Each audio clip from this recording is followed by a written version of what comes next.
هو ابن الوز عوام. انا ابن الوز عوام، واللي مش عايز اقول لك اللي مش عاجبه ايه، انت فاهم. انا ابن الوز عوام، وانا اوريكم ابن الوز عوام ده هيعمل ايه، او هخليكم تتكلموا عليه ازاي بعد فتره ومش كبيره ان شاء الله. انا هعرف ارد على الناس دي كويس ازاي. وافتكروا الاسم ده، مصطفى شوبير.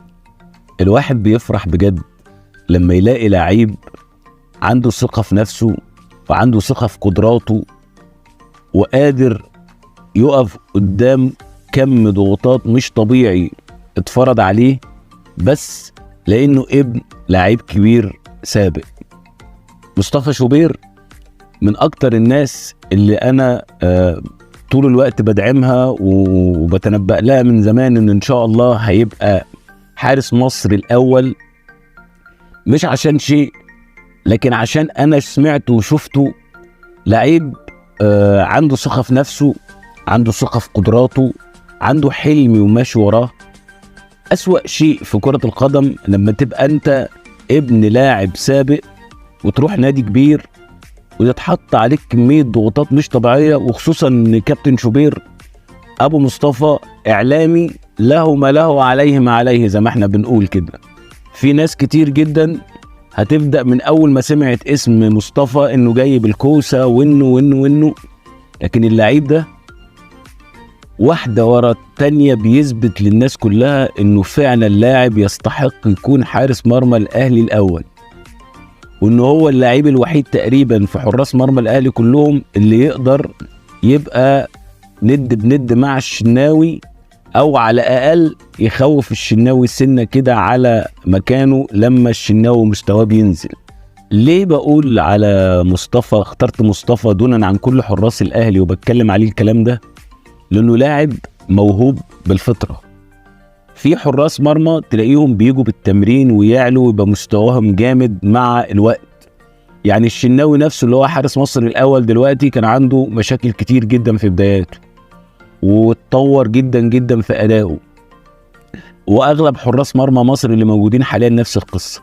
إنما أنت لو بصيت على مصطفى هتلاقي عنده موهبة فطرية، زي بالظبط المثال الضخم اللي احنا دايما بنتكلم عليه بتاع مقارنة ميسي بكريستيانو.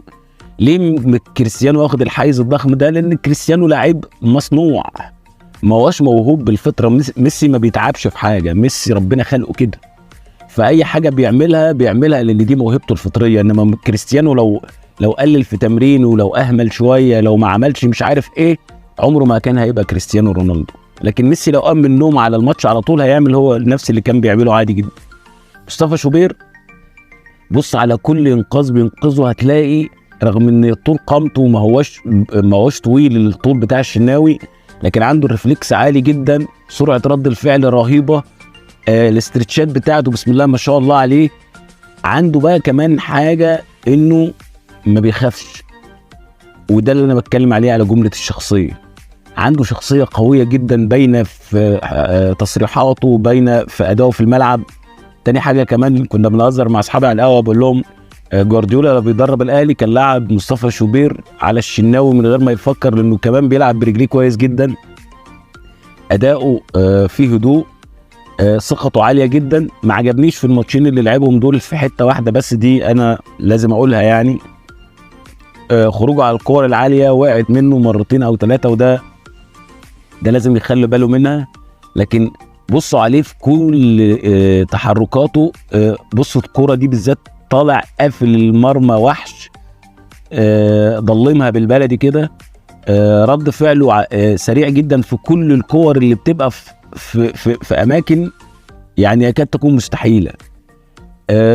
أنا شايف إن مصطفى شوبير إن شاء الله بإذن الله مع الدعم من الناس، سيبهم بقى من موضوع ابوه وموضوع المقارنات السخيفه اللي بتتعمل، ونشيل بقى من على اللاعب الضغط الشديد اللي هو محطوط فيه ده، ونديله المساحه انه يلعب باريحيه.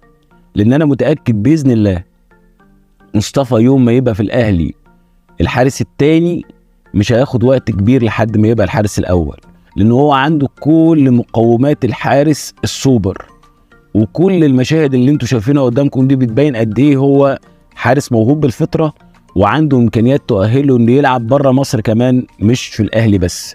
شابوه يا درش يا مصطفى، وربنا يكرمك في اللي جاي يا رب.